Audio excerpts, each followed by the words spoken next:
if you don't believe me, you can just do some research and you will find that light is frequencies reflected. You'll find that your current, your electricity operates on in the United States 60 hertz, 50 hertz over in Europe. That's frequency. We understand that sound are frequencies that creates vibrations.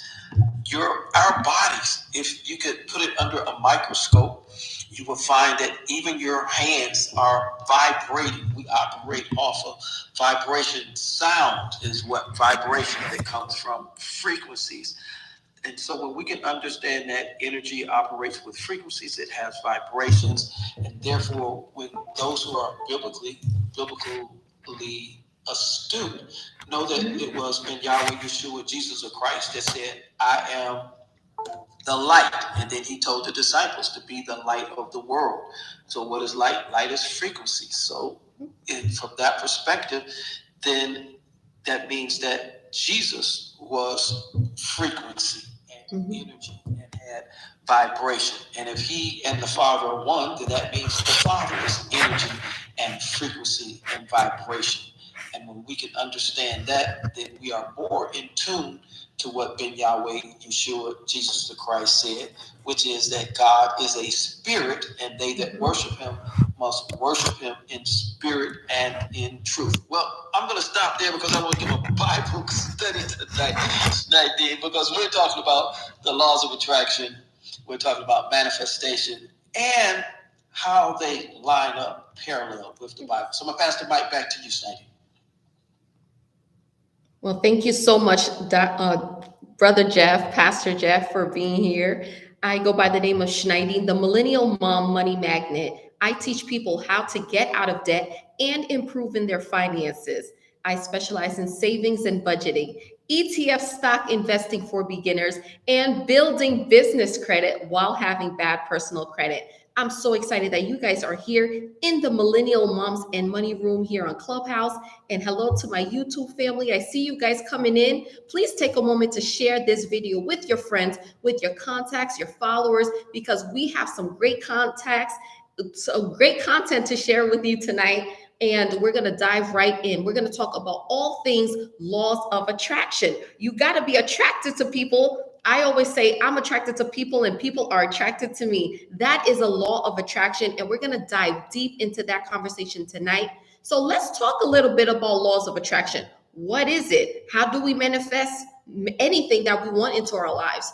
And how can we go about it in the biblical sense? In the biblical sense, I will have Pastor Jeff take care of that section, but I'm going to dive in and go to the root of what law is and what attraction is. And we will talk about manifestation, manifesting every single thing that you want in your life, your lifestyle, your career, your man, all of that, or your woman, all of that all together. Okay, so let's talk a little bit about law. Law, the rule or set of rules for good behavior, which is considered right and important by the majority of people for moral, religious, or emotional reasons. That's why we have laws. So the attraction part, or attract, I'm attracted to her. He's attracted to me. We are attracted to this lifestyle, or I'm attracted to this career. All of those things. It can also be a force acting mutually between particles of matter, drawing or pulling together, or my favorite, magnetic forces, right? Have you guys ever heard of the saying, be careful what you ask for because you just might get it? Well, guess what? That is a sense of manifesting. You manifest everything that you want. You manifest the way you look. You manifest the kind of house that you want. You manifest the car that you want to drive. You manifest the man that you want to have. We're going to talk so much about manifesting too, because when I manifest, I talk about what I want and act as if I am already living it.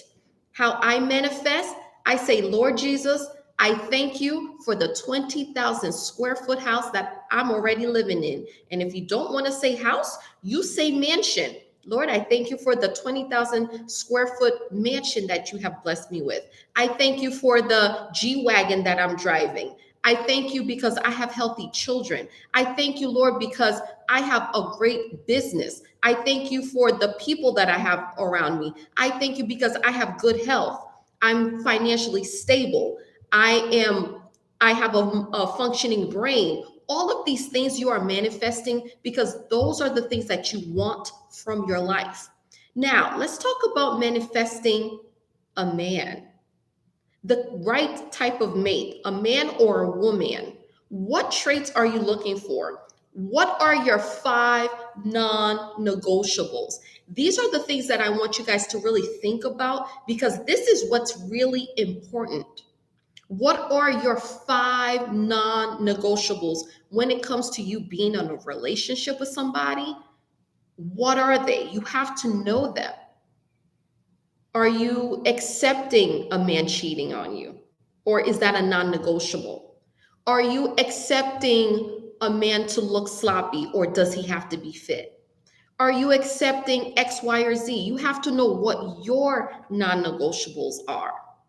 Let's talk about a house. If you're in a house or you're in an apartment, you have a 1 bedroom house or 1 bedroom apartment, and you're saying, you know what? My lifestyle is too grand for this. I take 2 steps here and I'm already in the living room, or I take 5 steps and I'm already in the kitchen. Why don't you manifest a bigger house? When you manifest, now you know you have goals to reach and you know you have to take certain steps in order to get there. You're saying, you know what? I'm sick and tired of being sick and tired. I want a bigger house. I deserve a bigger house. I want a pool in my house. Or if you don't want a pool, hey, I want something else. I want a big backyard. So that way I can have cookouts. You're manifesting all of these things. But how are you going to get there? You got to have a realtor. You got to have your paperwork in order. You have to have a little bit of finance already set aside for a down payment or zero payment, depending on what deal that you and the sellers are making together. All of these things have to be manifested. In life, we have to manifest everything that we want, all the goals that we want, and how we want to live our lifestyle. So that's what I wanted to say for now. Pastor Jeff, I'm going to pass it over to you. Thank you. I'm Schneidine. I'm done speaking for now. Thank you, Schneidine. So as you talked about the law, and I'm not going to give, I will give some scripture references, but everything I'm saying is going to come from the scripture, and some you will have to do some research for yourself. But when you talk about the law, there's the law of reciprocity in the Bible. It doesn't say it that way, but that's what we define it as. And that simply is that what you sow or what you plant is what you will reap, or what the product that you're going to get from it. And so if you think about that, is that if I plant orange seeds for orange trees, I'm not going to get apple trees. I'm going to get orange trees. So when we take that to the law of attraction, is the way that I think and what I declare with my mouth, because life and death are in the power of the tongue. Words are powerful. Jesus was considered to be the living word. And so words have energy, words have power, and words go from the natural realm also into the spiritual realm. I personally believe everything that happens in the natural realm has to happen in the spiritual realm first, and then in the natural realm we catch up with it. So that's the manifestation part of it. We speak it, we believe it, and then we wait and we receive it as it manifests from the spiritual realm. And so that law of attraction, while we don't see that listed directly in the Bible, we do see the principle there, which is what you sow is what you reap. Also, there's a verse that says in Proverbs 23, and Schneidine, oftentimes people use this in the wrong context, that so a man thinketh, so that he is. The actual verse is from Solomon, which is a proverb. So he's giving some wisdom. It's not a law, but this is wisdom, and it's in most cases this is what happened. But he's actually given warning of being around a negative person. And the so a man thinketh, so he is that the negative man is, that's how he thinks, that's how he is. And Solomon is telling the person who's reading is to not associate. So now when you talk about attraction, so negative people attract negative people. It's not like the magnets, because you have to have a positive and a negative, and you flip them opposites so that they come together. Or if you push them the wrong way, they repel from each other. And so in the law of attraction scripturally is the whatever frequencies we operate on. So when you hear a person say low frequency, let's associate that with being negative. That's a person that finds something negative out of no matter what happens. The rain is coming, it's a negative. They find negative a flat tire, they ain't blame it on the devil. Anything, they just negative. They just have no positive outlook. That's a low frequency person. A high frequency person is a person that sees possibilities in every. If it's rain, let's dance in the rain. Say if you got lemon, turn it into lemonade. And so those are high frequency people, and so high frequency people attract high frequency people. I would like to ask, perhaps, Rashada. I might say your name wrong. I'm sorry, I'm butchering it, but forgive me. But have you ever been around a person and for the first time, and it was, you just said to yourself, it's just something about them that doesn't sit well?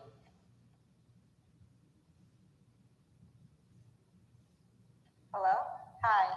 Yes, Miss Rashida. I was actually sharing that earlier in a different room that was talking about red flags, and I was sharing a story, and it wasn't anything romantic. It was actually platonic with a friendship, and they befriended me. We exchanged numbers, and the first time we were on the phone speaking, just seeing like you were talking about, I usually say like vibe or energy, but the vibe I was getting from them, it was just like bad. Like I was getting a bad vibe. My intuition was like, sending off little like alarms of like, watch out for this person, because they were just like talking about people. They actually had an ulterior motive. They were trying to find out like information about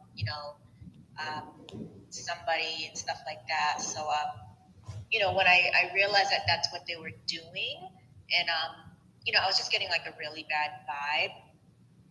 But as we were talking about in the earlier conversation, I still gave the person the benefit of the doubt. I should have listened to my intuition right then and left them alone, because the friendship just, they were very draining. They were very selfish. They were lying. It was just like a lot of stuff that I don't condone or agree with. And for me, the lesson I learned from that was, trust your intuition. Absolutely, always. Trust it and act on it, you'll save yourself time from avoiding, a negative experience or a draining experience or something that you could have avoided. So yes, I have experienced that. And now I take more heed to listening to my intuition. And I also wanted to say, with the law of attraction and manifestation, when you think of something and speak about it or desire something, it's like you put it into the universe for, those opportunities to present themselves to you. So like a job, or even if you're thinking of someone you haven't like spoken to in a while, or different things like that. Like for me, things like that have happened where I'll be thinking of someone, then literally like the next day, or I'll see them outside, or they'll call me, or things like that. Not in the negative sense, but like in a positive sense. And I think it has to do with your speech, your mindset, and your viewpoint and how you live. My name is Rashida, and I'm done speaking for now. Thank you, Rashida. I want to ask you one more question, if you don't mind. Sure. And so when you talk about your intuition, I'm going to go there in just a second. So when you felt that, did you feel it in your mind? Did you feel it in your heart? Or did you feel it in your gut? me, I'm gonna say I felt it in my gut. It was like an alarm going off, like like, oh, this is not the type of vibe or behavior or mindset or way that I live or condone. Like, because they were just they literally started like the conversation. Oh, do you know who? Do you like this person? Do you know if anybody likes them or da, da, da, da? And then also it was they were just talking about people, and I was just like, I don't, like I don't do that. Like I'm not into that. Like when I was much younger, yeah, it's like ooh gossip, ooh yeah, ooh, juicy stuff, yeah, yeah, yeah. But like I'm not into that anymore. Like I've outgrown it. It's not an interest of mine, and yeah, I felt it in my gut. I overrode it. Like I didn't stay listening to it. I gave the person the benefit of the doubt. And like each time we spoke, like, the relationship just progressively got worse. So I think it was, for me, like my intuition or the Holy Spirit, like warning me, so I didn't even have to deal with all of that. Like if I would have just listened to my gut and put boundaries up and decided to not pursue the friendship because it ended up being a hot mess. Well, that's very interesting that you said that. Schneidine, and thank you for being so transparent. Schneidine, Yeah. If the hand raising's on, could we do a very quick survey? Yes, it's on. It can. Okay, so those of you that are listening, have you ever had if you've ever had a time where you felt something in your gut that wasn't right, but you didn't listen to it? Thanks for being here, YouTube. You found out later that gut feeling. Please continue to share this live video with your friends, your contacts, so everybody can come into this conversation. We want to see how many. We're not going to bring you up. We just want to see. All right, look at those hand raises. Mhm. You see that, Schneidine? Yes, And I they're see still- it. It's beautiful. It's a lot. They're Mhm. still being raised. Mhm. All right. So there is, and we can cut the hand raising back off for the next question if we ask. So it's been said, this is research. Researchers say that we have two brains, and that's the one that's in our head and then our gut.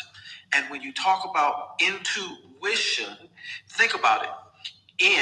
Inward, that's the inside, and think tuition. What is tuition? Tuition is what we pay for education. Am I correct? Yes. So, yes. So think about it. That intuition is what you pay for the education of life.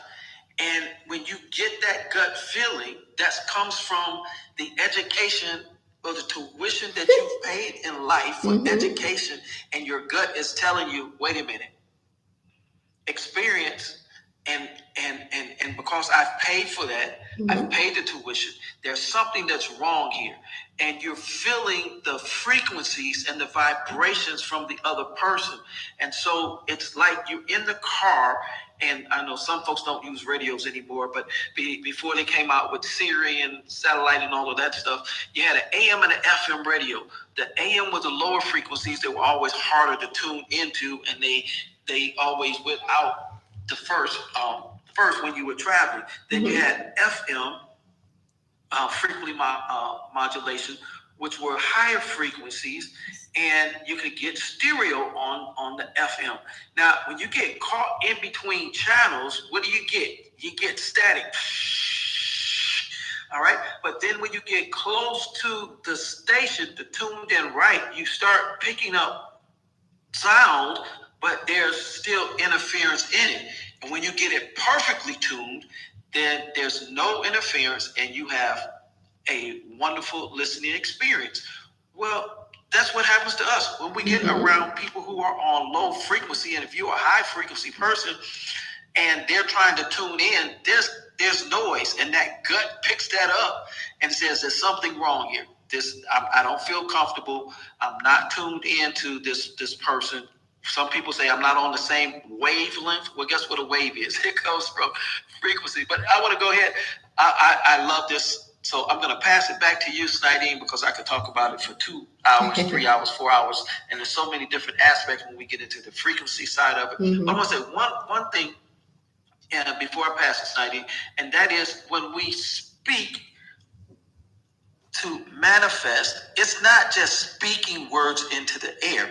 From a biblical perspective, what Ben Yahweh Yeshua, Jesus Christ says is that we have to believe. If we don't believe, there was a whole city that were not healed because they did not believe. And it says he was not able to perform the miracles because of their disbelief. So it's not some magic thing that you just say, oh, I'm going to have a Rolls Royce. I'm going to live in a 60 square foot house, and I'm going to have Mr. Right and Mrs. Right. There has to be a belief system. You have to resonate those frequencies on the inside. It's not, then you said something very key, and that goes to what we call the definition of faith, which is putting your hope and your belief into action. So you take action as though you are expecting what Continue you to call, share this live video with your friends, your contacts, and your followers, manifest. please. You begin to take action And as thank though it's you. already manifested. Does that make sense, Nadine? Absolutely, all the way. Pastor Jeff, I actually want to rewind a little bit, going back to when you were talking about people and when they see rain, how negative they can be. I want to talk about that because when I see rain, I say, wow, what a beautiful day. We have wet sunshine. And that just makes my day because we need the rain for our fruits and vegetables to grow in our plants, right? For the universe. So anytime I see rain, and especially if I'm home, I am just so elated because I love seeing the rain. So I found that 90% of people, human beings in this world, they are negative and they are miserable. They are unhappy. Everything is happening to them in their lives. And when you hear people saying negative things over and over and over and over again, you start to think negative as well. And now your attitude change. Your attitude change along with your, it could be your self-esteem too. If they're not feeling bad, you're not feeling bad. They're hungry, so you're hungry. All of that, it just really rubs off on people. So when people are saying, oh, it's a crappy, gray, wet day, oh, be happy that you're alive. It's a wet day, but we could get over it. Going back to manifesting everything that we want, some people do not have faith to manifest. And when they don't have faith, they never manifest their hopes, their dreams, their goals, and they just watch life pass them by. But I want to encourage you tonight and press upon you. Dare to manifest, dare to pray, dare to say, hey, you know what? I've been living a crappy life, or it's not to my standards. I want better. You deserve better. You deserve to have the best. In life, there are 3 tiers. There's good, there's better, and there's great. Why not be great? Why not be that top tier? Why not walk around with your head held high and say, hey, I am top rank. I deserve the best and I shall have the best because I am the best. If you work every day constantly, why are you working for only $10? Why are you working for only $40? 40 hours a week. Working 40 hours a week is an option. People work 80 hours a week because they want more. People work 75, 80, 90 hours a week because they want more and they want to provide for themselves. Can you imagine going to clock in for somebody else in their company for 40 hours and you can't even do 10 hours in your own personal business for yourself? Now, that's a disservice to you. You should have more respect for yourself because you are going to work for somebody else that don't even like you, one, and they abuse your brain, your energy, and they don't even give you credit for it. Why not work for yourself more? Give yourself the respect that you deserve and give yourself the 100% raise that you deserve. That's my train of thinking. That's how I operate. And you should want the best for yourself and for your family. That's what I want to say. I'm Schneidine, passing the mic. But Schneidine, wait a minute now. That's what I went to college for. And I've got to feed my family. Yes. You know, if I did go to college, I've got to feed my family. And so And you're telling me not to work those 40 hours? And No, you're telling me I'm saying it's okay that you spend time and resources to get your degree, to work, to provide for your family. That's somebody being responsible. Absolutely. I respect someone who's responsible. I'm talking about someone who's complaining all the time about the job that they hate. They don't like their boss. They can't stand their coworkers, yet they still got to get up every day to go make the money to provide for their families. But I'm saying if you're going to work for someone else and you don't even like the job, why not work for yourself? Give yourself that level of respect and work for yourself more. Because when we're going to work for someone else, giving your 40 hours, giving it away, forcing your energy when you don't even have it, you could be working for yourself and doing the passion, the work that you love, and getting paid what you should be worth getting paid for. That's what I wanted to share.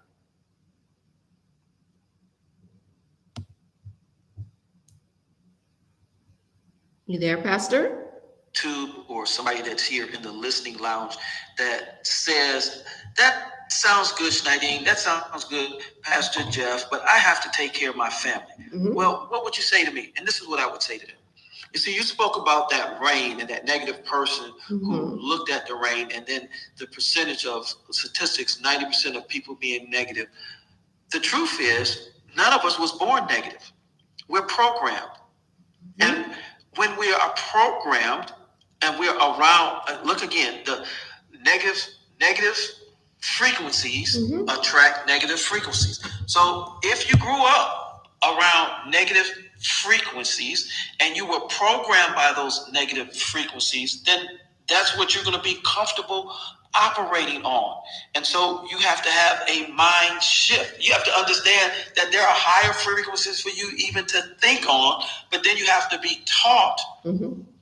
how to think on those. And that's why some people who have perhaps tried the law of attraction and manifestation will say that it didn't work because they were uncomfortable in the mind shift and changing the program. Mhm. You know, if you have an iPhone or even an Android, but iPhone definitely, if you have an iPhone and you have automatic updates on it, Mhm. it's going to update the software on a continual basis. It doesn't give you one set of software and leave it there. It continues to update it. Why do we think that this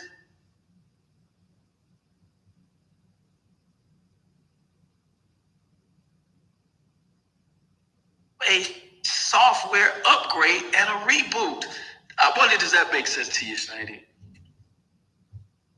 Well, you kind of broke up there. I missed a few words. Would you mind repeating? So where did I go into the matrix at? Right when you were about to get off, saying, does that make sense? Oh yeah, so I was saying if our iPhones and if our Androids Mhm. and our desktop and our laptops have required software upgrades, Mhm. then why would we think that this multi-trillion dollar computer that we call our brain does not also need a software update and a reboot? Absolutely. Our brains constantly need rebooting because throughout a day, we obtain so much information that when we go to sleep, our brain is actually shutting down and rebooting. I'm not sure if I'm the only one in the room that goes through this, but I try to sleep. And when I sleep, I rest a little bit. But when I'm resting too, my brain is constantly going all the time. I feel like my brain hardly shuts down because I have processed my day, I have processed my week. I'm thinking about something that I need to do later on this week. All of that. Our brain obtains so much information.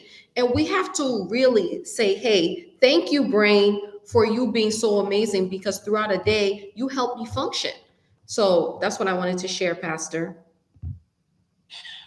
Absolutely. I'm going to share a personal story. I think Mhm. I may have shared some of it before, but you know, as like I said, we are programmed by the people who are around us, but we have to give our minds permission to be programmed, because I remember we grew up very poor. I told you that last time. They didn't even get the O-R in it. However, with what God placed in me, I had vision for what I wanted, for what I wanted in my life. As a child, I knew I wanted to own property, although there was a negative frequency side that said people who looked like me had difficulties getting mortgages, and so it was probably an improbability that I would own houses. But so I had that struggle, and it took me a while to break that tug of war. It's a seesaw. I wanted to do it, but I was afraid to do it. I wanted to do it, but I had been programmed and told that I couldn't do it, until I finally reprogrammed, rebooted, and I did it. And then I did it again. And then I did it again and again and again and again. And so I've realized that even though I grew up in the church, different denominations, is that throughout my life, I have been using the law of attraction. I have been speaking what I want, or asking God for what I want, believing that He was going to give it to me, and then it manifested. So this whole process, whether we believe it or not, whether we believe it or not, it works when we do believe. But if you don't believe, you will absolutely get what you believe. If you believe it won't work, it absolutely won't. But once you believe it does, and you start small, then you will begin to build your faith, and you'll be like, wow, this thing really, really does work. And you'll be, oh, my gut intuition, that is my second brain that I have paid through life experience telling me that there's something wrong here. So I don't have to second guess it. I will definitely yield to it. Does that make sense to you, Miss Rashida?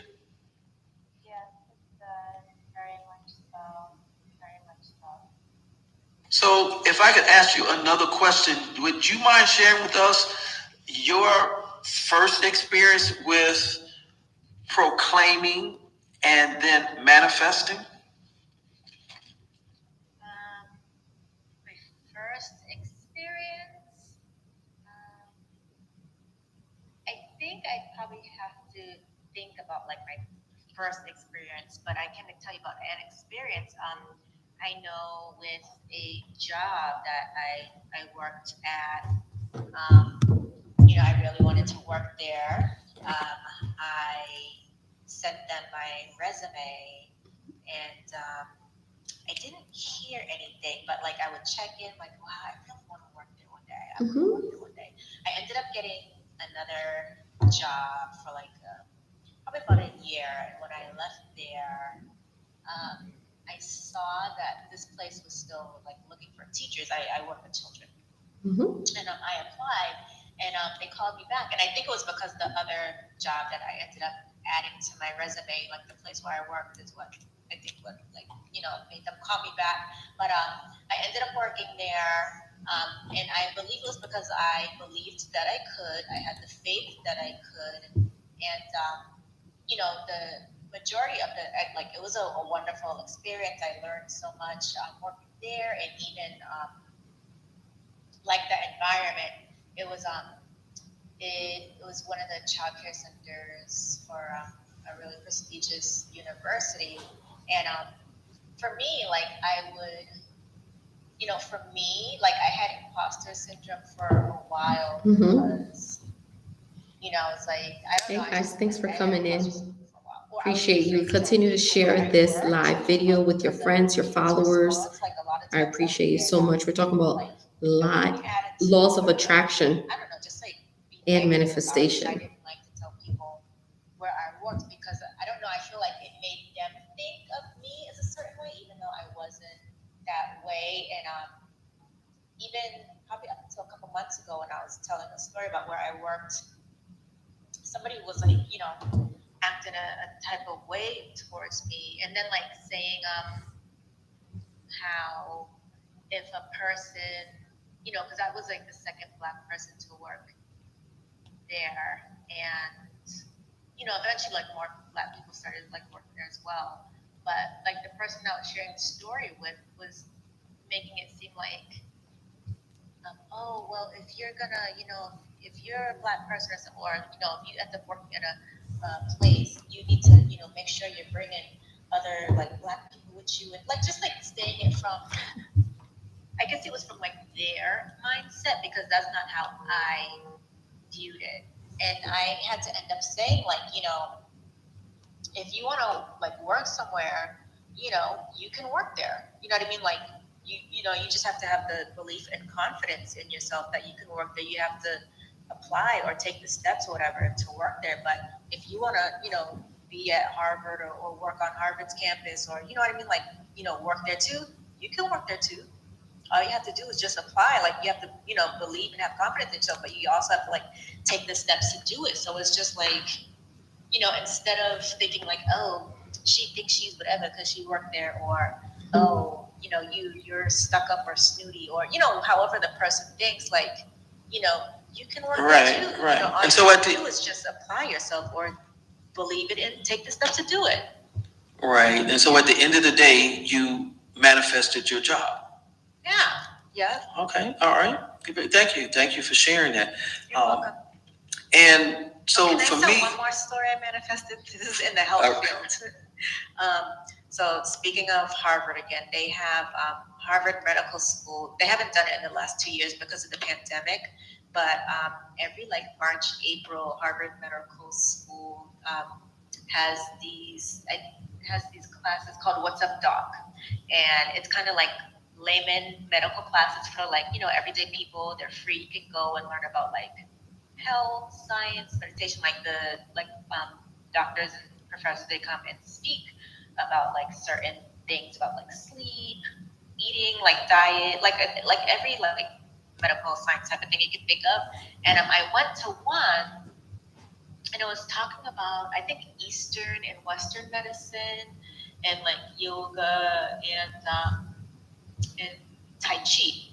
And so while I was there, I was thinking like, oh, I'd like to take some Tai Chi classes. Like, oh, I think I want to look into that. And literally, like after that, I went to the supermarket, and lo and behold, there was a sign for because this was the summertime. There was a sign for outdoor Tai Chi, and I was like, oh my goodness, like this is great. I'm gonna take the classes. So I went and took the classes, and it was like a really great experience. But it's like you have to believe it, and just believe that you can, and take the steps. So yeah, I'm done speaking. thank you so much. Those two examples of manifestation. Just this week, I was thinking on Monday about a childhood neighbor, a friend of mine that I grew up with, and I was telling myself mentally, as I talked to myself, that I needed to call and check on him because it had been a little while since we had spoken to each other. Wouldn't you know that on Tuesday, he texted me a picture of some of our other neighbors that we grew up with, and I then called him and said, "Man, I was just thinking about you on yesterday." If you've ever had an experience like that, go ahead and raise your hand. If you had an experience like that where you were thinking about someone, you had them on your mind, wondering about them, and then you got a phone call, a text message, or even they showed up to where you're at. Go ahead and raise your hand. The hand, look at them there. The numbers are going up, Snidine. And so that's a part of the law of attraction. That's the frequencies. You send out those frequencies into the universe that's created by the divinity, what I call that divinity God. And they connected with that person. That person then, it was strong enough for that person then to contact you, or vice versa. Someone else was thinking of you, and it connected with you strong enough that you reached out. YouTube family, let me know what you guys manifested. Okay, because I'm going to go over Diane's. Absolutely. I thank you, Rashida, for sharing your story of manifestations. I agree with you when you're talking about manifesting a job, because that actually happened to me in the past.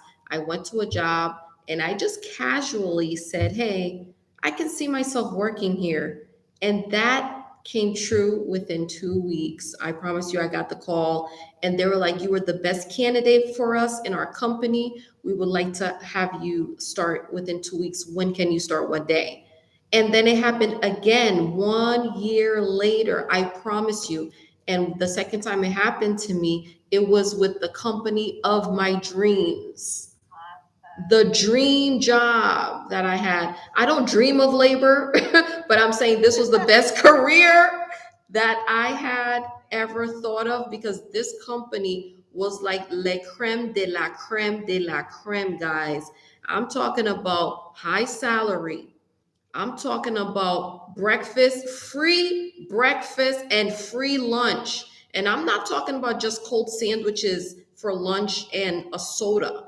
I'm talking about entrees of steak, shrimp, salmon, chicken, baked chicken, vegetarian food. They had spreads for us for Thanksgiving, Valentine's Day, Christmas, whatever holiday it was. They had big spreads of desserts, decor. Oh my goodness. And I'm getting paid for all of this. Shit. Woo! It was so good, so yummy, so delicious. But I said all that to say, Don't forget about vacation time too. It's like where we got like mhm. we had 2 weeks vacation, but then we also got additional 3 weeks. So just like, oh my gosh, it was like amazing. So yes, I totally agree. I understand that. Yeah, manifesting your dream job is great because you have to provide for your family. But after you've done your responsibilities and you saved up enough, hopefully you saved up enough, then you can think about your own career. So moving forward, I have some people on YouTube, and I was reading a lot of their comments, and one stuck out to me the most, and it's from Sweet Ma for Life, Diane. Hey girl, hey. And as she said to me, I manifest what seems to be good, but it's always trash covered in roses. What do you guys think about this? That comment is deep. How can she like expand on that? Because how can she say, wait, say that again? She managed. She says, I manifest what seems to be good, but always trash covered in roses. And I think she's speaking of a man that display that they're decent, and then later on, they see that the person is no good.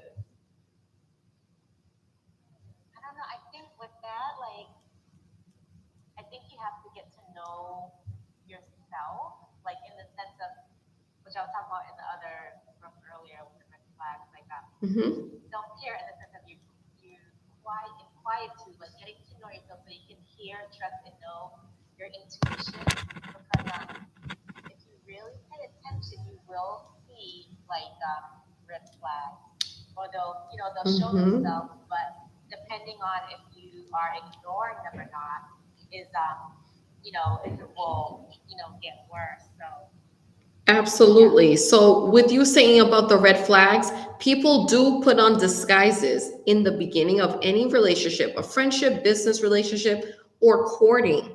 And then, obviously, eventually, people are going to start to take off the mask because they can't keep the mask on forever, right? Just like our masks now, we keep it on for a little while, and then eventually we're sick and tired of the doggone mask. We want to take the mask off. So that's what happens in life circumstances. Okay, so go ahead. So did you want me to answer the question as well? Oh yes, please.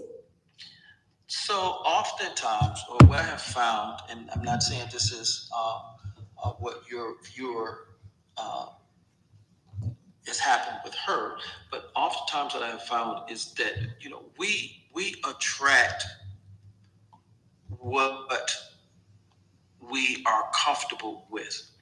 We also attract what we know, and what I mean by that That's a is whole word. that because we get programmed, we see conflict either resolved or we see conflict swept up under the rug. We see either high frequency relationships or we see low frequency relationships.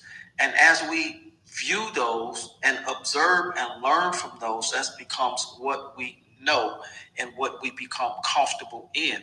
Oftentimes, though, a person will say that they want something completely opposite. I'll use myself as an example. My dad was abusive. I mean, we got beat for everything. Drop a plate while you're washing dishes, you got beat for. And so I told myself that I wasn't going to do that when I had children.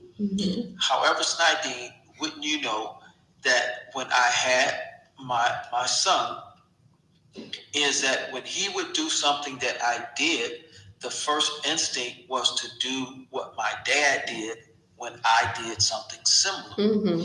Even though that was not something that I wanted to do. I didn't know anything else. I had no new software. And so I began to realize that. I went to counseling, I got new software, and I rebooted and came up with an entirely different plan of one, when is discipline needed, what type of discipline is needed, and the same process or principle will apply to when we look for a mate. So if you keep attracting the same type of mate, the only common denominator is you. So as Rashida said, we then have to do some inside work. And after we do the inside discovery, the inside work, and find out what frequencies are we operating on that causes us to attract that type of a person, and then we have to change it so that we can attract something different. Does that make sense? Oh, that makes complete sense. Sometimes we always say, why am I getting this type of trash? Hey, that's the frequency you put out there in the universe. And then you're like, oh man, that's what I got to deal with. Or some people say, hey, are you being paid what you're worth? Most of us are not. And that is the real truth. So thank you. Talk about that. Now, how do you know what you're worth? I mean, see, I don't honestly, I feel what I'm worth. So exactly. I was wonderfully and fearfully made. I am a representation of the divine. So nobody's ever going to be able to give me enough money for that. So how does someone who's listening, Snydeen, actually be able to take that concept and to apply it to their life? I personally feel that we are never paid what we're really worth, because we are people that have so much knowledge, so much wisdom. People can't even pay you enough for knowledge. We spend a lot of money going to college to get knowledge. However, we're not paid what we're worth. When we're applying for a job and they say your salary will be 60K, your salary will be 75K or 100,000K. Do you know how much blood, sweat, and tears you have to put into that to make that kind of money? It's a lot. So we're never really paid what we're worth. Ever. That's my answer. That's good. Now, I have one more question for you, Snydeen. So I know this wasn't too long ago for you. So I want to ask you, when you were in high school, were you asked how much? Wait, you went out there for a minute. Yeah, I can't hear you. Okay, can you hear me now? Yes. Okay, so I was asking if I could ask the question, when you were in high school, a senior or junior, junior or senior, were you asked the question how much you wanted to make per year, what type of salary you wanted to make? And if so, do you remember what your answer was? Oh my goodness, yes. Back then, when I was a senior in high school, I was thinking $1 million was a whole lot of money. Why was I thinking that? Because I'm like, oh, who works to make $1 million? Because at that time, it was hard for people to make $1 million. It was hard for people to make $100,000, yet alone $1 million. So in my head, I was thinking, wow, one day I want to be a millionaire. Just saying it out loud like that, thinking that $1 million is a lot of money. But right now, after taxes and everything, $1 million is not that much. Now I'm thinking about multi-millions, not only seven figures, going to 8 and 9 figures. So that's my thinking. $1 million was my mark answer. I thought that was a lot of money at that time. Okay, and so my experience was I wanted to be a millionaire because that meant that I was rich in my mind. I could live happily ever after, do everything I wanted to do. Buy a car, buy a house, boat, lake, and everything. But I wanted to make 6 figures per year in a salary. Mhm. Now, in high school, I really didn't know what that really meant, but I knew it was over $100,000. So I wanted, in high school, I said I wanted to make 6 figures, and I also wanted to become a millionaire. Now, I didn't know the road to get there, but those were things that I wanted to do. Those were things that I vocalized that I wanted to be and that I wanted. And I achieved both of them. Mhm. Now, as you said, Snidey, now, I do an exercise when I teach on how to buy real estate or how to buy a house with no credit or with bad credit. And in that exercise, I literally take a novelty $1 million bill Mhm. and I ask who wants to be a millionaire. And I'll take 3 people out of everybody who raises their hand and I'll bring them up and I'll give them the $1 million. And then I ask each one, now tell me what you're going to do with it. Mhm. And inevitably, all 3 will not come up with the right answer. Now, proceeding here and say, well, Pastor Jeff, how can it be a wrong answer if they telling you what they're going to do with their money? This is where our financial literacy comes into play, and that's why I'm glad you do this room, Millennial Moms and Money. And by the way, if you haven't joined the club, you need to go ahead and hit that green Monopoly house at the top so that you will know every time a room like this is being curated in these hallways. Because I'm pretty sure there will be more. There have been some, and there will be more classes or rooms that talk about financial literacy. And so, very quickly, I'm going to say what happens in when we don't prepare ourselves. And you just can't speak something. So, a person who wanted to be 3 people who want to be millionaires, now they have $1 million, and I tell them that we're for the sake of the exercise, that's a real $1 million. It's legal currency or legal tender. It's $1 million. What are you going to do? Some going to Walmart and buy something. Some going to buy a house, a car, buy their mother a house, them a house. One may say, I'm going to the bank. Mhm. All right. Ultimately, do you know what happened if you take a $1 million bill or even $1 million to the bank? You can't just deposit it. All right. Anything over $10,000 has to be reported to the IRS. And you bring that amount of money in, they're going to send you to the president of the bank at that point in time. They want to know, where did you get $1 million? You might have stolen it. It might be Absolutely. embezzled. Mhm. They're not going to deposit that money and take a risk. And so you have to have a plan. I'm even sorry. on how It's a you're going risk to. and a liability. Right, it's a liability. So you have to have a plan. You have to understand how money works. And to your point, Snidey, $1 million is not a lot of money. You're going to get roughly, if you're in the highest tax bracket, you're going to get roughly $600,000 plus. I mean, if you go to California, that's a 1-bedroom house without a car. Mhm. So Correct. the financial literacy part is so important. And when you understand that, along with the manifestation and along with what you speak, then you can speak things that are in line with what the Word of God says. I want to share a scripture real quick, and I'll come back to you, Snidey. There's a scripture in the book of Mark chapter 9. In the book of Mark chapter 9, it's a story of a man whose son was possessed. And the father had asked the disciples to heal the son, and they couldn't. And so the father, who would not take no for an answer, he took the son to Jesus. And Jesus asked him, or what it was that he wanted. And the man told him, and he said something about, if you can, he wants his son healed. Now, this is verse 23. You can go and read the whole thing for yourself. 23, it says, I'm also live now on Clubhouse with the Clubhouse gang. And question, it's what do you lit mean, if in I here. can? See? It says, All of these. all things. All of these. So I got that red bar. He Yes. said, am I in the matrix? No, you're good.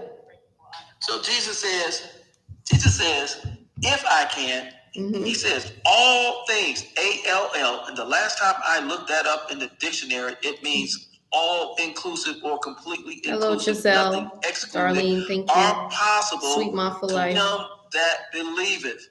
All right? All things are possible to him that believeth. We're talking Now, about laws listen, of attraction and this manifestation. man comes back. We've Says, been and going in. straightway the father of the child cried out. I'm also live on Listen, Clubhouse. he had a software upgrade and then a reboot.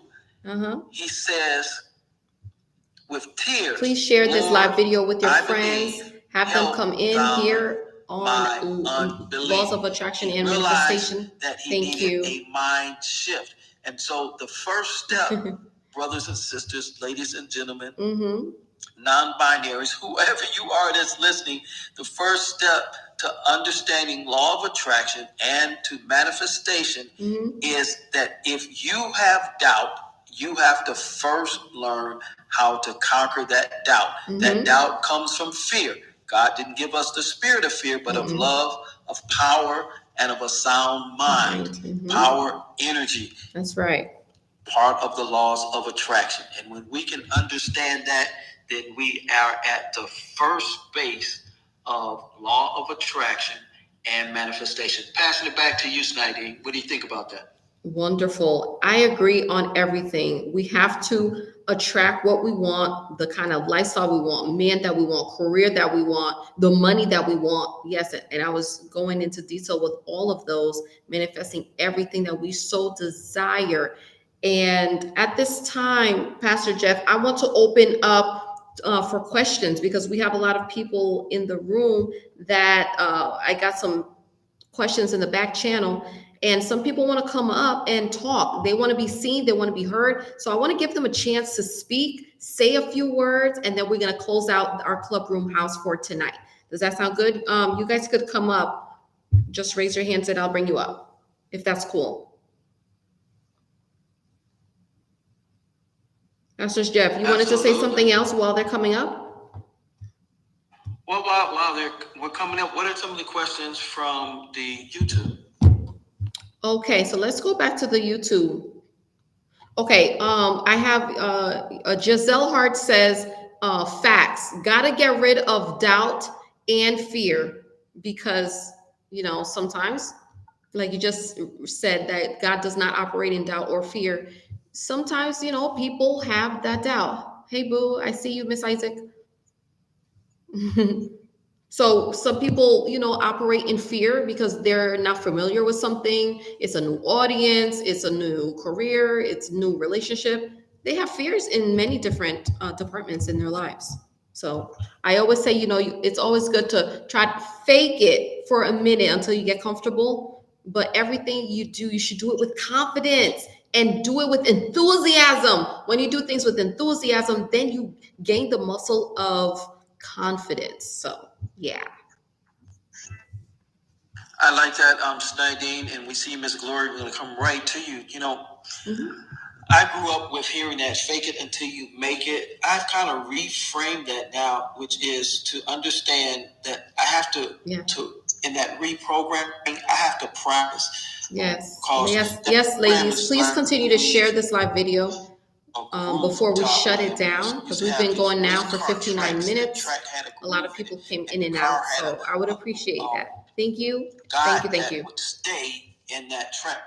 And if it's your first time here, you haven't subscribed yet, please hit the subscribe button, like and comment, because we are growing this channel. I give a lot of information on finances, ETF stock investing, building business credit, where you can get grants for your business, all that. Person right, because the Bible So says I again, the good would book, love for you to come back. The ancient text, it says to do good to those it says to pray for them. And so to do good to them, to pray for them, and to learn to treat them as though they never created an offense, it takes practice of doing that. The first time I do it, I'm going to feel like a hypocrite. And it's going to be like I'm out of frequency. I really am. I'm changing my frequency from the frequency of the low frequency of unforgiveness to the high frequency of forgiveness, and that's a process to get there. With that being said, Miss Gloria, how are you? What's your question or your comment? So my question is that I have been operating on that low frequency. I hear you. Just now Fighting imposter syndrome it, is a real thing. We're going to get to that. I'll speak on that in a second. Thank you for being here. I just need to know. I'm live now too on Clubhouse in a nice room with some guests. And I want to have better results, meaning in my business, I am firmly believing that my income, I want it to be higher, that I am leaving a legacy behind, which means I'm creating generational wealth. And it's not about just making millions, but me being able to live in a luxury life, but also be able to give to my people that are in need. So the law of attraction, as you said, shouldn't fake it or make it, but what do you suggest for somebody like me who is just coming out of that low self-esteem, and just now I'm building confidence, and I just want to manifest more than I have in the past? And I also wanted to ask, you were saying that you have to come up with a plan how to justify once you get up there in the numbers. Can you hear me? Yes. Can you repeat the last one more time, please? So I was also interested in the question he was saying that you have to have a plan to justify how you're making the millions. I'm wondering how to go by that. Pastor Jeff, did we say something about a plans to justify the millions earlier? We're talking about the $1 million mark, but I don't remember us talking about justifying it.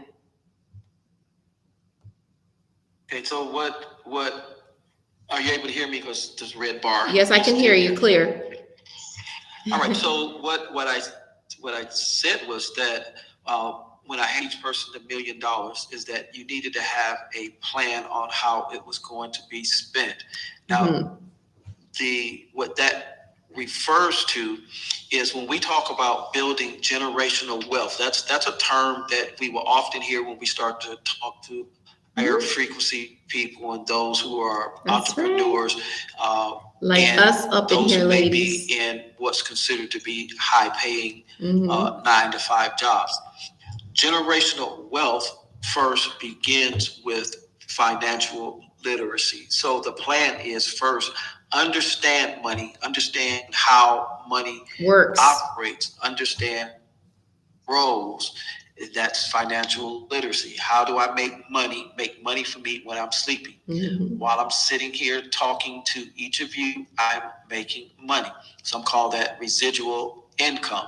So the plan is learning how money works, using it as a tool, and determining how or what tool that you're going to use. Are you going to use stocks and bonds? Are you going to use digital currency? Are you going to invest in real estate? Are you going to have your own brick and mortar? Are you going to have an online business? Are you going to go into services? That's what I mean when I say have a plan. Does that answer your question on that point, Gloria? Yes, it does. So a long time ago, just to show you I'm very educated, I had a professor that told me that you should not have, so if you're going to invest in stocks, you're just going to invest in stocks. you wouldn't do both. Like you wouldn't do real estate and stock. You would have one type of portfolio. I want to answer that. I want to answer that one. Okay, Gloria. I would say to that person, I can invest in anything I want. And I will invest in anything I want. And you shall invest in everything. That way, you're getting income and resources from every single avenue. I have money in stocks. I have money over here. I have money over there. I provide financial services. Whatever it is that you do, you do. Do not let anybody say one or another. ETF stocks are portfolios.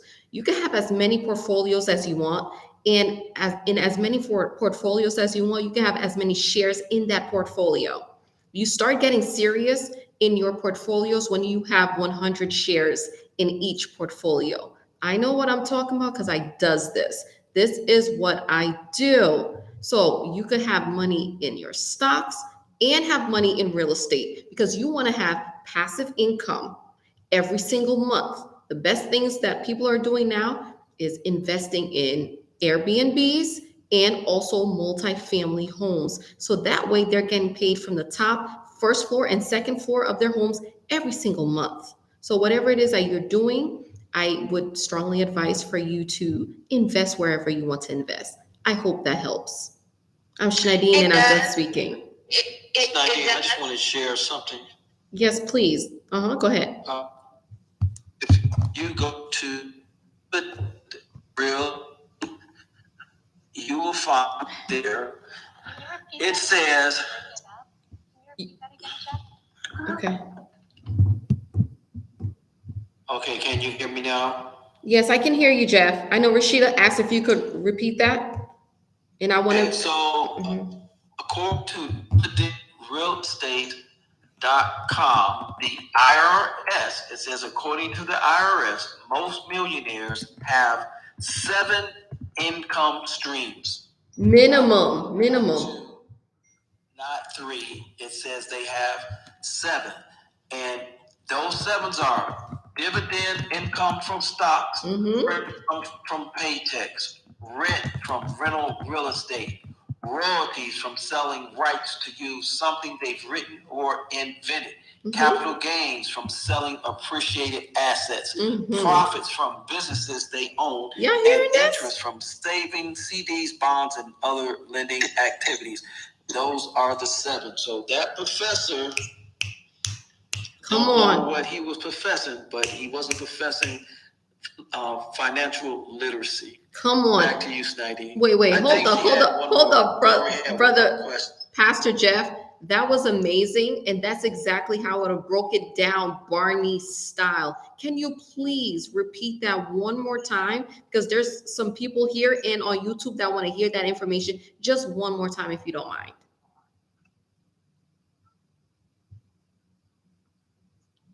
I can't hear you. Did you say yes, confirm, affirmative, or no? Oh, I'm sorry, I didn't hear you. Can you repeat it? I was asking if there's a chance that you could repeat that one more time for everyone to retain the information one more time, please.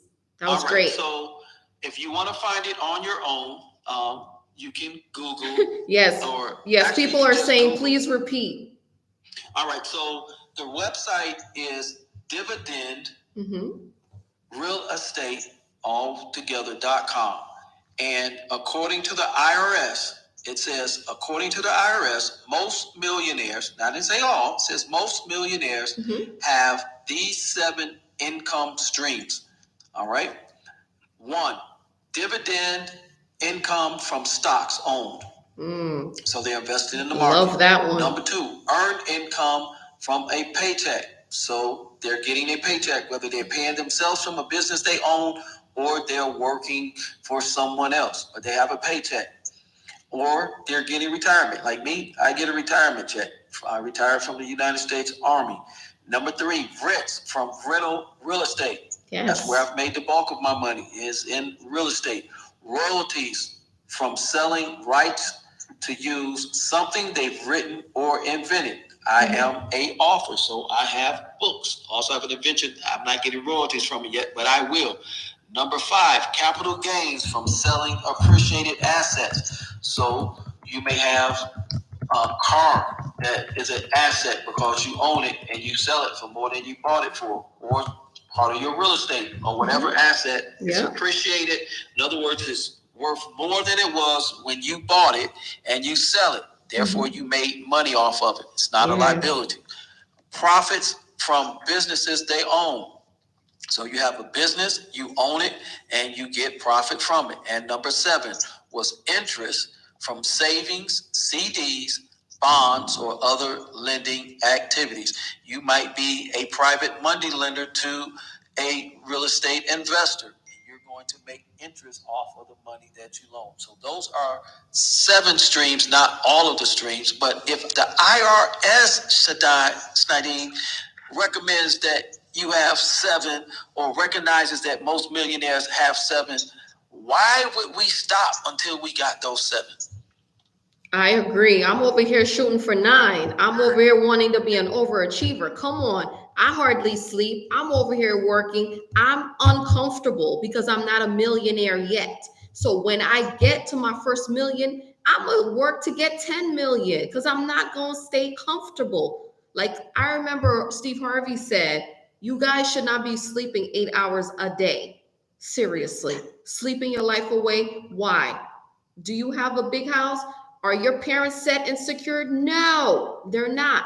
So we should be working, investing. I would say invest more than working because I don't like working hard. I like working smart.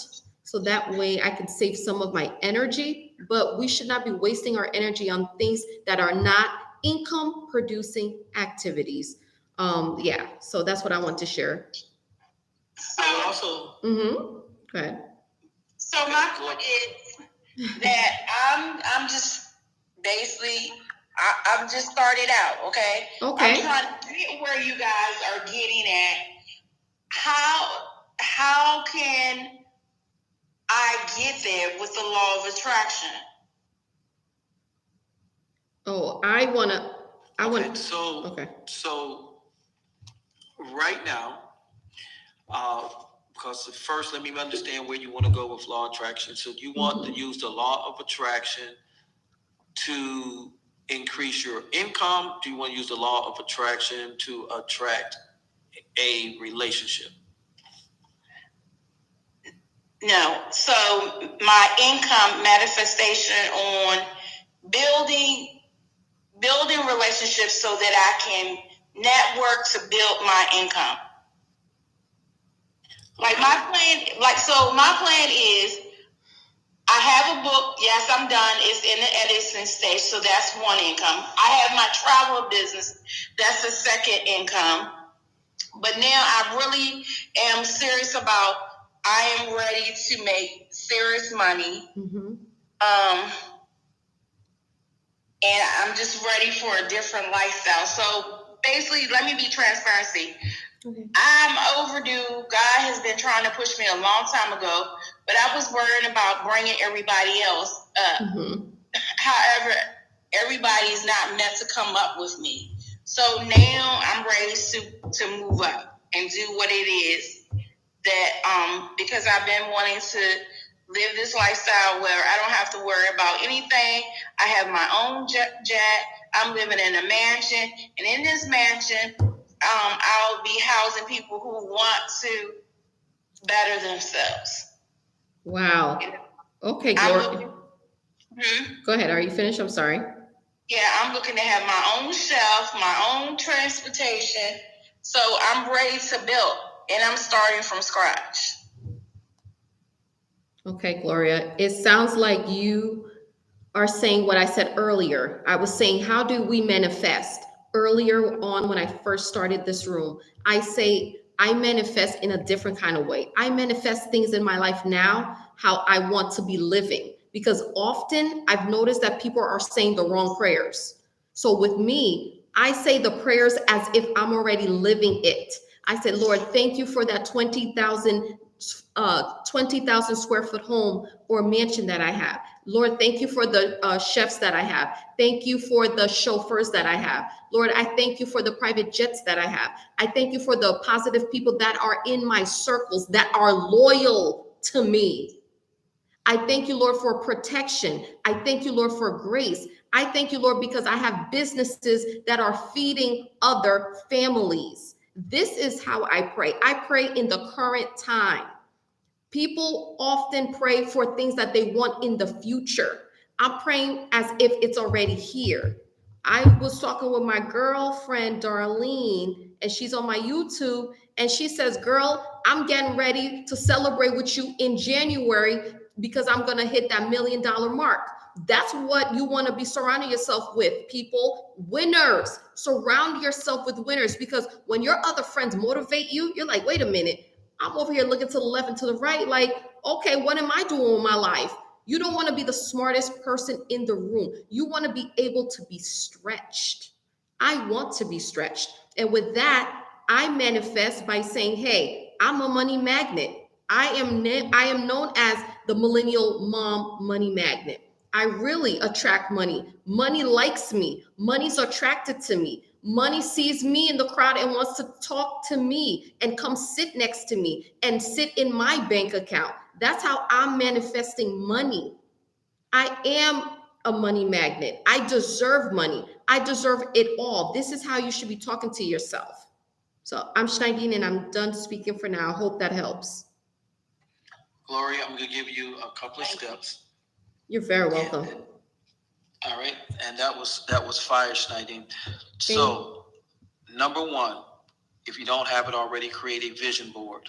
Number two, what you heard Schneidine doing, she was giving positive affirmations in the present, not in the future. So if you don't have positive affirmations, you need to create positive affirmations that speak to what you want now. Then ask yourself, who do you know that is living the life that you want to live?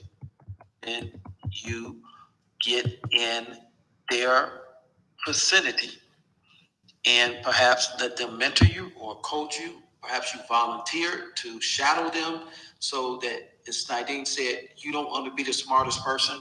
And so you have to give them value so that they can share with you how they got to where they are. And I'm going to leave off with this last little parable. Glory, there are 6 people on this speaking stage. Am I correct? Yes, sir. All right. So all 6 of us haven't eaten in 3 days. You come along and you have gotten an end out of a loaf of bread. You remember that end? The old crusty end, don't nobody want to eat? That's all you have. Yes. Now, you said you desire to have a place to where you can house other people and pour back into them. Can you please tell me, how will you pour into the other 5 of us who haven't eaten in 3 days if all you have is a end piece of bread? God is going to show me the way. He's going to take... No. Right now we hungry. We don't want to talk about God. What we want is food. And that's coming from a pastor, y'all. All you have is an end. Your prayer is not going to fill my stomach. Your prayer doesn't cause me to quench my thirst. I'm going to give you what I already have. Okay, so who's going to eat the end? Which one of us gets that one piece of bread? I'm going to split it in half so everybody get a piece. Okay, hold on for 1 second. Miss Lynn, are you there? I'm here.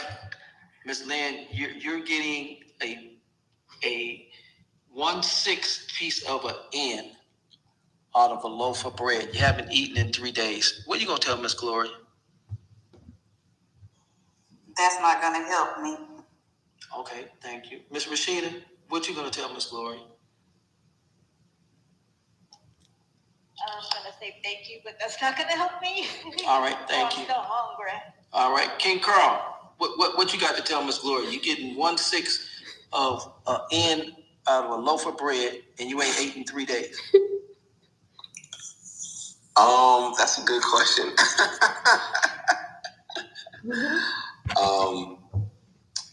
You know what? If I haven't eaten in 3 days, I would just say thank you.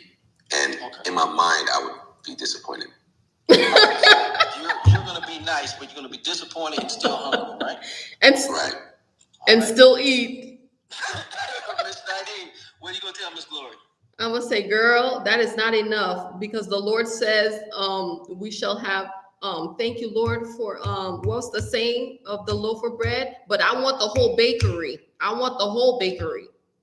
All right, so but you're gonna still be hungry off No, that 1/6, right? Yeah, I'm still hungry. I would say I want more. All right, so Miss Glory, thank you for allowing me to use you Carl. for this illustration. So Miss Glory, what I'm saying is, what you hear, everybody's gonna still be hungry. You got 1/6 of bread, 1/6 of an end of bread. Are you gonna still be hungry? Yeah, yes, but Hold on, wait a minute. I don't want you to rationalize it. Are you gonna still be hungry? Yes or no? yes. All right. So this is what we do. And I had to learn. I learned this lesson from an exercise in the military, but it was way longer than this and much more detailed and intense. If all you have is a end piece of bread, you can help no one no more than what you have. You can pray. That's not going to change their situation at the time. It's not going to change your situation at the time, other than mentally you may say, well, I've got hope, but are you going to be hungry? You're still hungry. So the point of the lesson, the moral of the lesson is, you can help no one with what you don't have yourself. So the first thing that you do is, the plan is, how do you build for yourself? And when you build for yourself, the next step is, how do I build an abundance? And when you have an abundance, then you can give. If you have an abundance, then you can buy King Carl, Lynn, Jeff, Rashida, and Snidine. You can buy us a meal. If you have an abundance, you might send us to your restaurant that you own and give us a job. Do you understand what I'm saying? I love it. Did you understand that, Miss Gloria? Yes. All right. So what? And thank you so much for being patient and going along and being able to hear. It's a hard lesson. I grew up in church, and I can't tell you how many times we washed away reality by praying. But I've been hungry. I've been homeless, and I will tell you that your prayer at that point in time doesn't feed me. Now, I shared a story when we were home and we had nothing to eat. We sat at the table. My parents put the silverware out, put the plates out, prayed as though there was food there, and somebody rang the doorbell with a station wagon full of food. All right?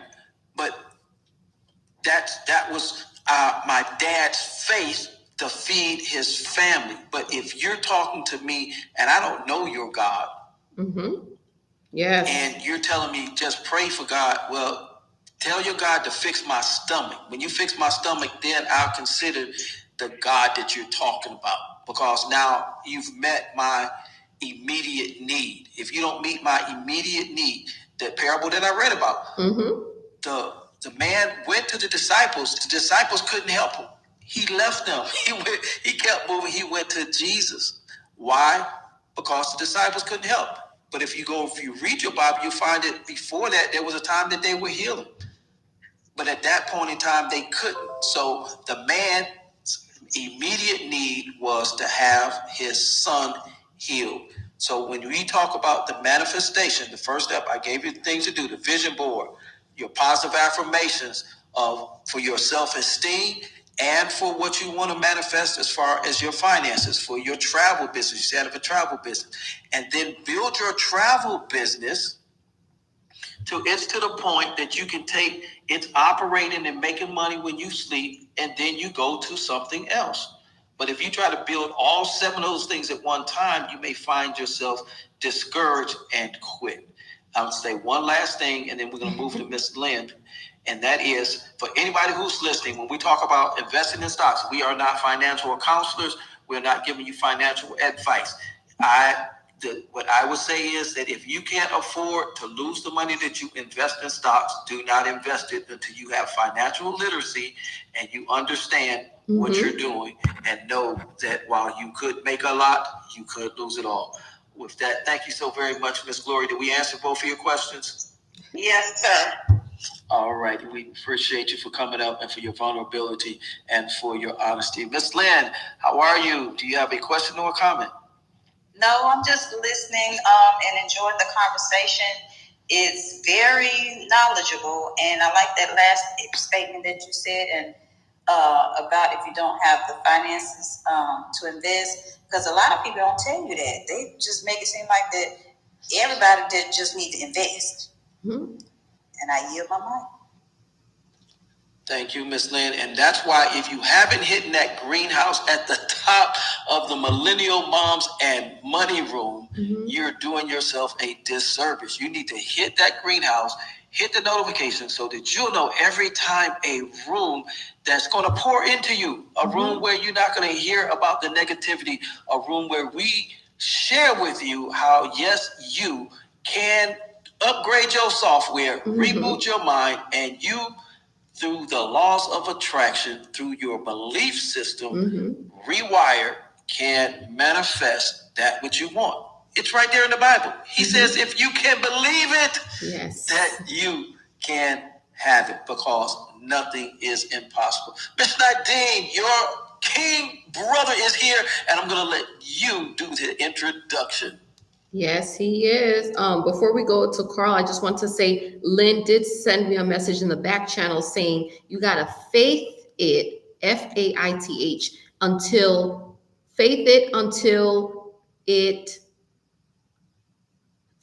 until you make it. She forgot to include that part. So I wanted to include that because we're talking about faith and laws of attraction and manifestation. But she said faith it until it happens. So thank you, Lynn, for that part. Ms. Nadine, I just want to add real quick. Yes. I said it earlier.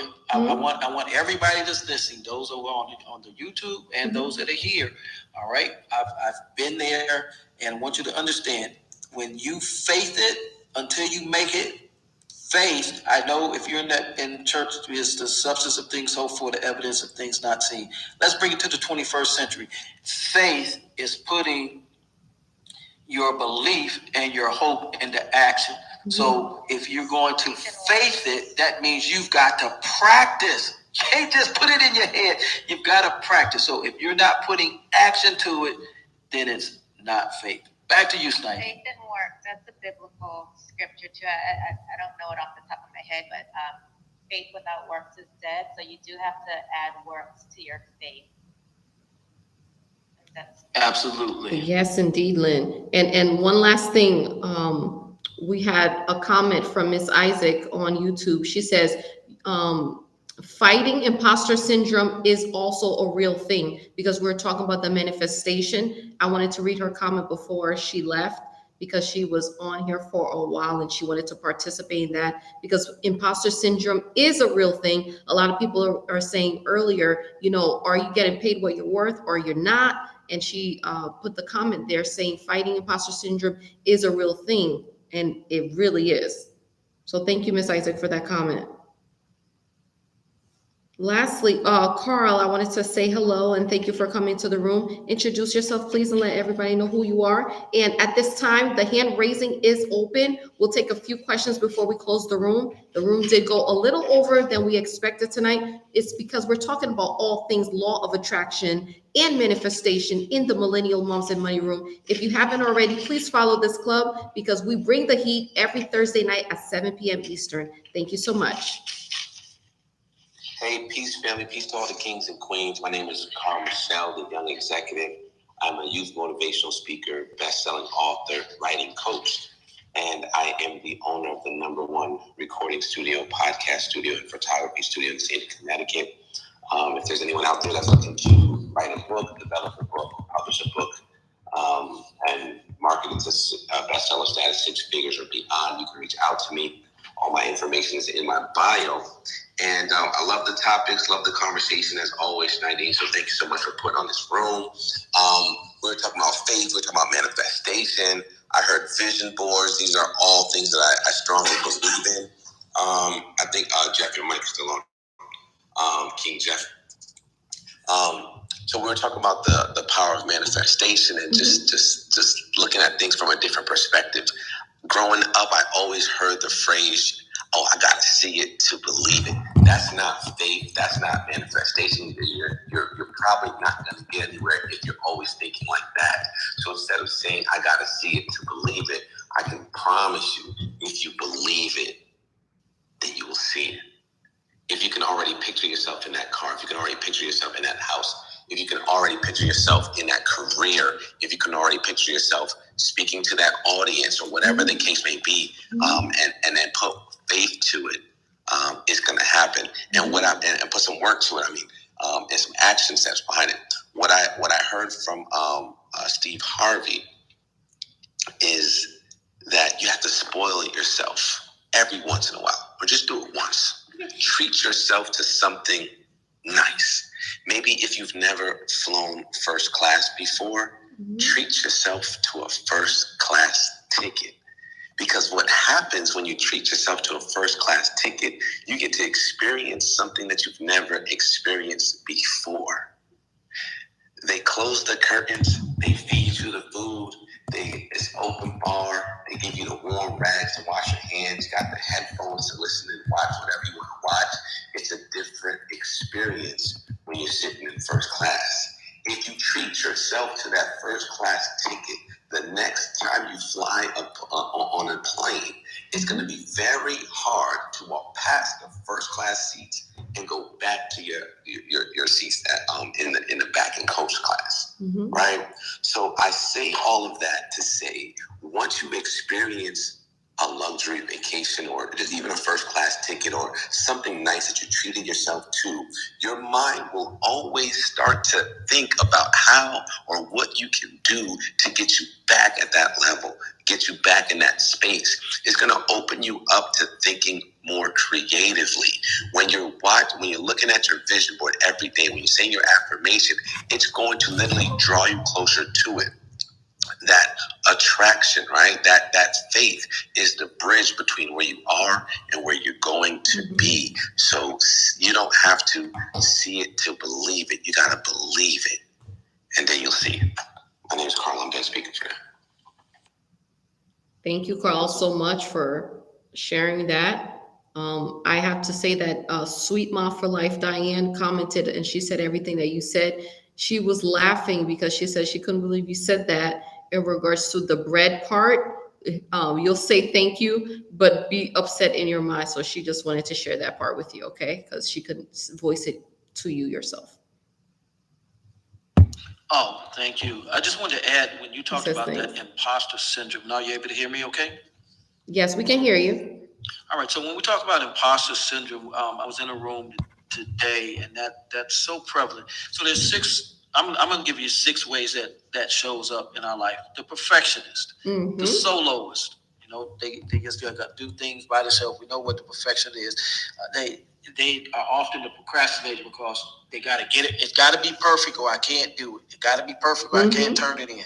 So it's never perfect, so they never get it done. The soloist is don't trust anybody, going to do everything. They got to get it right themselves. A little bit of the perfectionist in them. The expert, this is a person that is constantly going to school after school after school after school after school after school. Never get enough education. I'm not saying that you don't need education, but it's the person who doesn't get to the part of building the wealth because they're building the database. So 50 million different degrees. The prodigy, this is a person that can do 50 million different things. Some say that that's the person is a jack of all trades and a master of none, which is another one of those limited thinking, limited beliefs. If God gave you 10 talents, then my God, you're good at 10 talents. So thank you for you being master here. every Please one of continue to those. share You this just can't live do all of video, them at the this same live stream time. with all your The people friends. pleaser. Welcome You're to too this worried channel. about what I people teach say, so about you can't money, do what gaining God grants for your gave you purpose businesses, to do, and believe it. He'll tell you building what your business purpose is. credit while But having if you're bad trying to personal please credit. I people, talk about then all you things won't please finance. So God. If you you are please in God, the right guess what? place at the right The people time. that you need to And I am please your will be host, pleased. Schneidine, And then the the Millennial workaholic, Mom you get Money so wrapped up Magnet. in Thank you for being working here, guys. that you don't have a chance to live. And if you work your 9 to 5, and that's all that you do, you will not build generational wealth. And you just may not even have the type of house that you want to live in or the type of car that you want to And drive. please take a I got moment one to question go I wanna back and ask review everybody my old tonight. videos so you This could get more question is this. familiar as to who I am. If in the last 30 days, there was something that you desired, something that you wanted, you really wanted it, whether you needed it or not, you wanted it.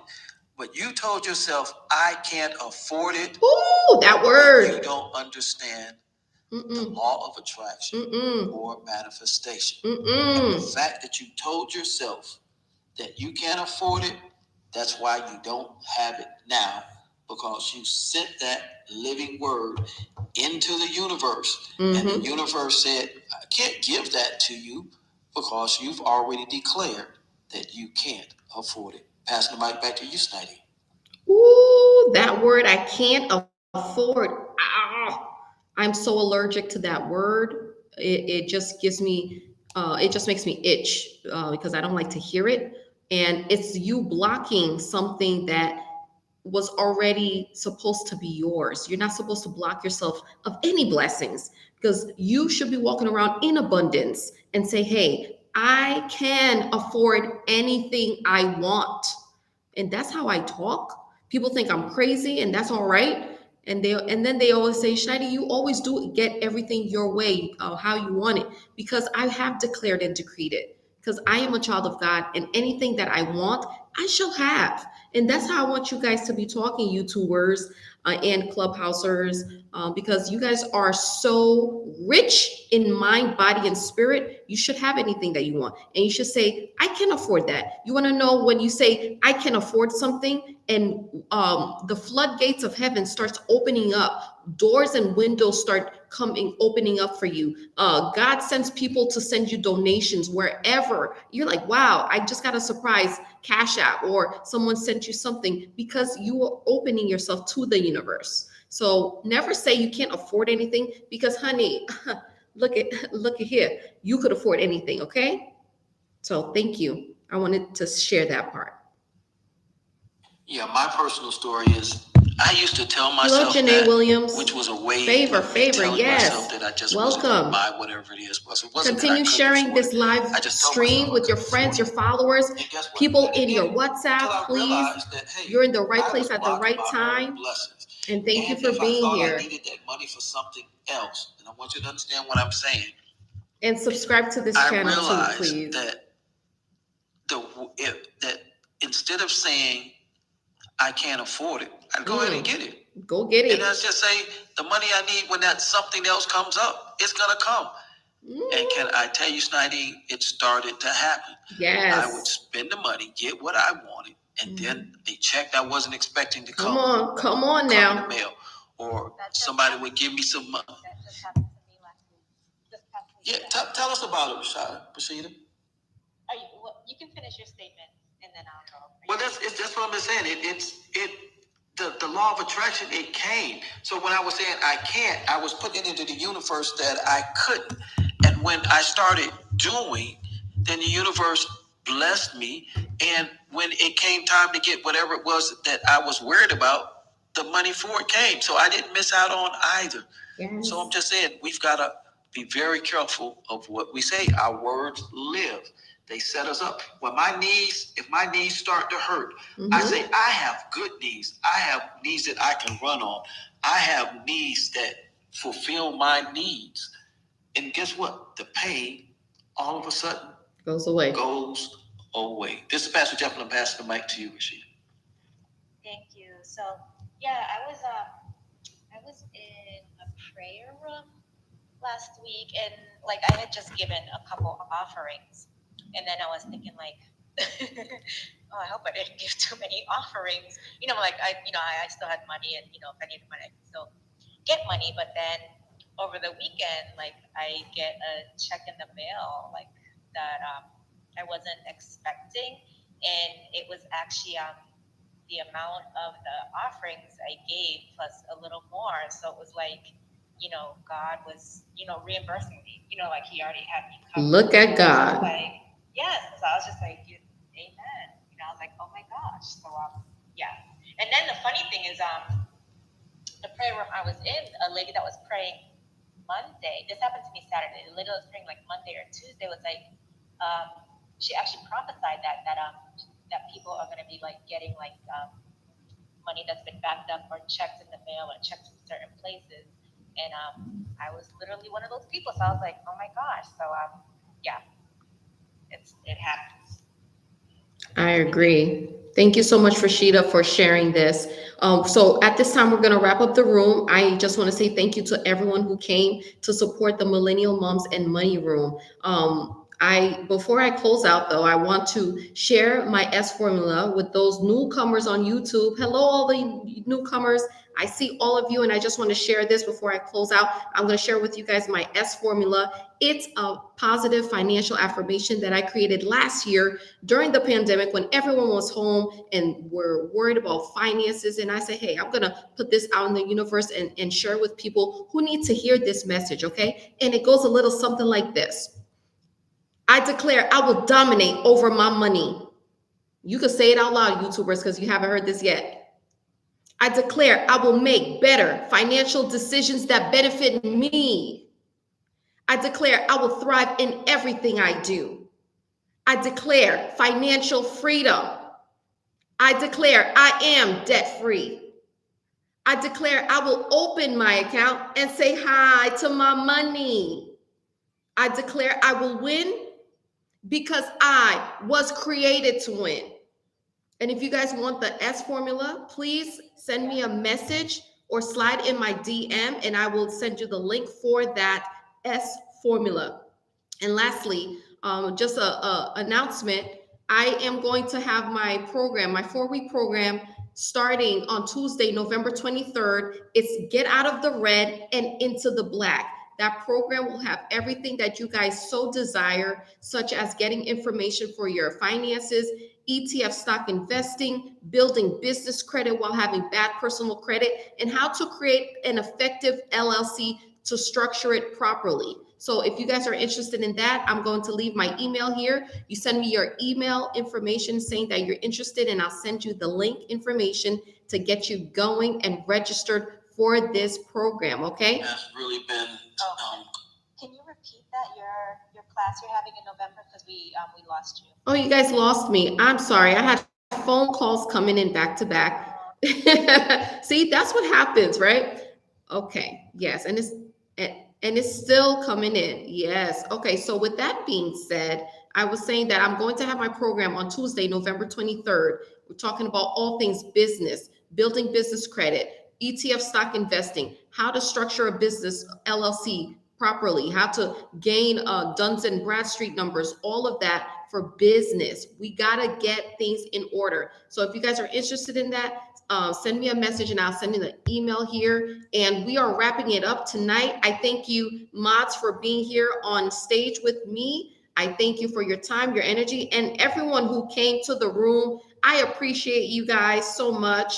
And also YouTubers, you guys are amazing for sticking out for an hour and 43 minutes. Woo! Wait! Thank you so much for being here. Continue to share this live video, this live stream with your friends. Come back again every Thursday at 7 p.m. is when I host this Millennial Moms and Money Room, and also YouTube. Thank you so much for being here. I am your host, Schneidine, the Millennial Mom Money Magnet. I teach people how to get out of debt and improve in their financing. I specialize in ETF stock investing, building business credit while having bad personal credit, and savings and budgeting. And with that, I am saying good night. Thank you, Pastor Jeff, for being here. Rashida, Lynn, King Carl, Sarah, Mr. Wizard Tiger, Shannon, Raja, Beth Brown, Ognoa. Thank you, Darlene, Rosemarie, Omazine Mims, Janoa Williams, Sweet Mom for Life, Diane, Darlene. Thank you all for being here tonight. I appreciate all of you. And with that, I'm saying good night. In 5, 4, Good night. Shalom. 3, 2, Good night. and 1. Good night.